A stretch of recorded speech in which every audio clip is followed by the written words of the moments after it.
Moving along in Brotherhood of Darkness, Chapter 2, we are in video number 12. Lord Milner visited Russia in February 1917, shortly before the Tsar was deposed. In his book Tsarism and Revolution, A. Golovich quoted responsible sources who claimed that Lord Milner financed the March Revolution. Sir George Buchanan was the English ambassador to Russia at the time of the revolution. In his book, My Mission to Moscow, he spent 16 pages defending himself against the charges that he and the English government were responsible for the March Revolution and the death of the Tsar. They're talking about this book. It's a 2-volume book, My Mission to Russia and Other Diplomatic Memories, Sir George Buchanan. This was volume 1 that I was holding right here. A lot of these old books that are being mentioned here, written by these inner circle kind of guys, I've been hunting down and collecting. Very fun thing to do. It's like collecting history. Okay, where was I?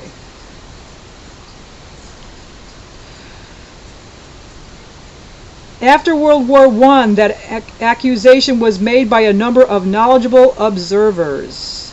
But strangely, it is never mentioned today. Why? It is because there is a conscious effort to convince us that Jacob Schiff financed the Bolshevik Revolution. The Round Table magazine was published by the members of Milner's secret society. Shortly after the Russian Revolution, the magazine carried an article stating that World War I was a war of liberation, suggesting that the end of the monarchy in Russia had freed the people. Following the Bolshevik Revolution, Lord Milner sent Bruce Lockhart to Russia as his personal envoy. In his book, British Agent,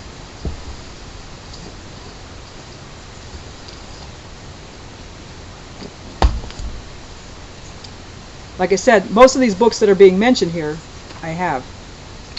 And I didn't learn about them here. I learned about them elsewhere. Okay, British Agent, where are we? Sorry about that, you guys. Okay, R.H. Bruce Lockhart described an incident he witnessed. Another new acquaintance of these first days in Bolshevized St. Petersburg was Raymond Robbins, the head of the American Red Cross mission. Although a rich man himself, he was an anti-capitalist. Hitherto, his two heroes had been Roosevelt and Cecil Rhodes. Now Lenin had captured his imagination.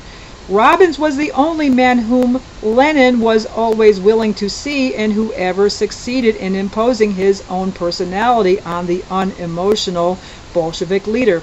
I returned from my interview to our flat only to find an urgent message from Robbins requesting me to come to see him at once. I found him in a state of great agitation.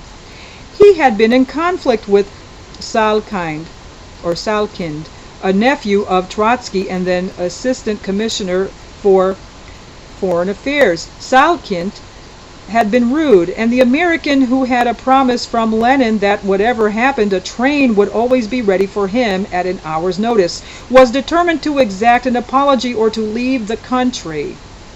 When I arrived, he had just finished telephoning to Lenin. He had delivered his ultimatum, and Lenin had promised to give a reply within 10 minutes. I waited while Robbins fumed. Then the telephone rang and Robbins picked up the receiver. Lenin had capitulated. Salkind was dismissed from his post.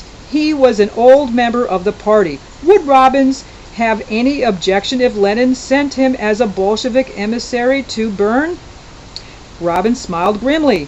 "Thank you, Mr. Lenin," he said, "as I can't send the expletive deleted. To hell. Bern is the next best thing you can do with him." Who can give orders to the dictator of Russia? Do you remember the story about Nikita Khrushchev, the Russian dictator who was reassigned to a post in Siberia after another prominent American visited Russia? Is it possible there is a force that even Russian dictators must obey? Raymond Robbins represented William Boyce Thompson of the Federal Reserve Bank, Colonel House, and J.P. Morgan. Bruce Lockhart noted that he and Robbins were invited to Bolshevik executive committee meetings and consulted on important decisions. In his book, The Creature from Jekyll Island, G. Edward Griffin wrote, "The Bolsheviks were well aware of the power these men represented, and there was no door closed behind them. They were allowed to attend meetings of the Central Executive Committee and were consulted regarding important decisions." Isn't it strange that an Englishman and an American were invited to attend such important meetings? Raymond Robbins worked for William Boyce Thompson, who was a member of the Federal Reserve Board. When Anthony Sutton researched the State Department intelligence files, he found several references to the fact that William Boyce Thompson gave Lenin $1 million.